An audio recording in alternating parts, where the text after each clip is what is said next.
And welcome back to A Spirited Debate. Well, he overcame health problems as a child to become a professional world-class wrestler, and then he wrestled with his faith and became a pastor. David Tristani writes about his journey in his new book, From the Ring to the Pulpit, The Quest to Measure Up, and he joins me now from Tampa, Florida. Welcome. Thank you, Lauren. Well, you were talking about going from, world-class wrestler to being a pastor. How did that happen? Well, I believe I had a call in my life from very early on from God, and I knew it, but I ran from it for most of my life. And when I became a wrestler, I found that I had a platform, and people would listen to me, children would listen to me. They loved seeing the wrestler come out and talk about all the good things. And as my wrestling career wound down, wondering what I was going to continue to do with my life, the call of God came back in, and I realized then that I could continue with that platform to be an agent of change. You were talking about that you had physical health problems as a child. What were those? Oh, I'd been in and out of the hospital many, many times. It couldn't be anything simple. If I had tonsillitis, then I had a number of other things that had to be taken care of at the same time.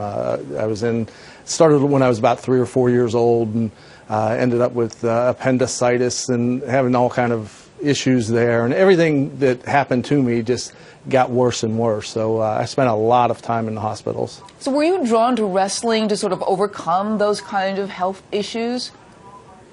I don't know to overcome the health issues, but I always wanted to be an athlete. My father was a baseball player who made it to the semi-pros, and I wanted to be like him, but I was never coordinated enough. I was very lanky. Actually, I was skinny. I always say I was the original poster boy for Stickman, and I just never measured up.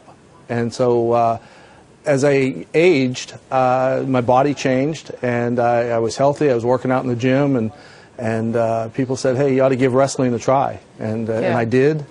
And it worked out, even though I was told right before I made national television that I wasn't what they were looking for. And 3 months after that, here I am on national television. Interesting. The whole idea of wrestling is very, very, you're talking about the platform.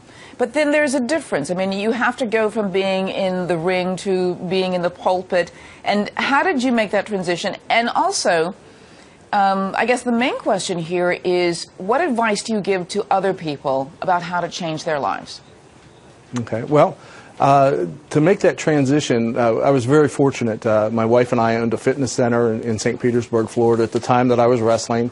So it gave me a lot of time that I could study, I could do things, whatever I needed to do. So right after starting back in church, and I grew up Catholic, but now I'm a Church of God pastor, and I made the transition from Catholicism to Protestantism. And I knew that call was on my life, so I went back to college, went online, and received an associate's degree and a bachelor's degree in Christian studies, church studies.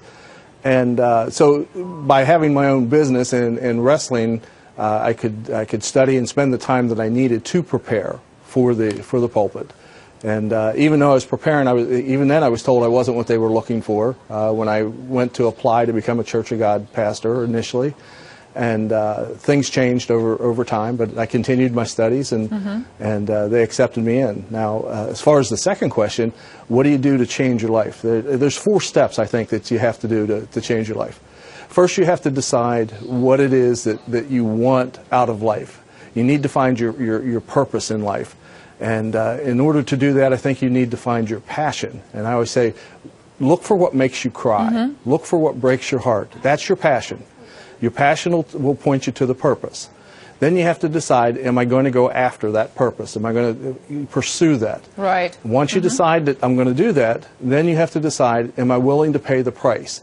And the price might be in the form of money to go back to school, might be in the form of time that's going to take you away from your family or from other things. And then from there, you decide if you want to if you're going to pay the price, and then you just go after it. Wonderful, wonderful advice. I want to bring in a little chat here, too, because it's Jim Streelman says, absolutely faith defines who we are.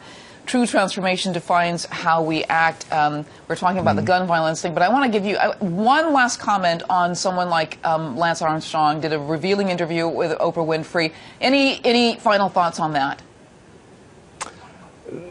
You know, everybody does what they feel they have to do at that time.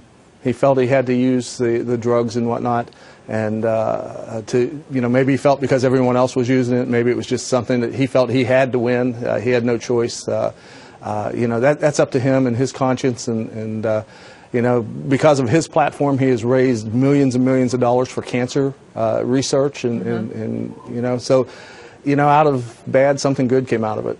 Wow. I want to thank you so much. Dave Tristani, who's pastor of Tree of Life Church of God, and he's an author from the book, From the Ring to the Pulpit, The Quest to Measure Up. I want to thank you so much for being here.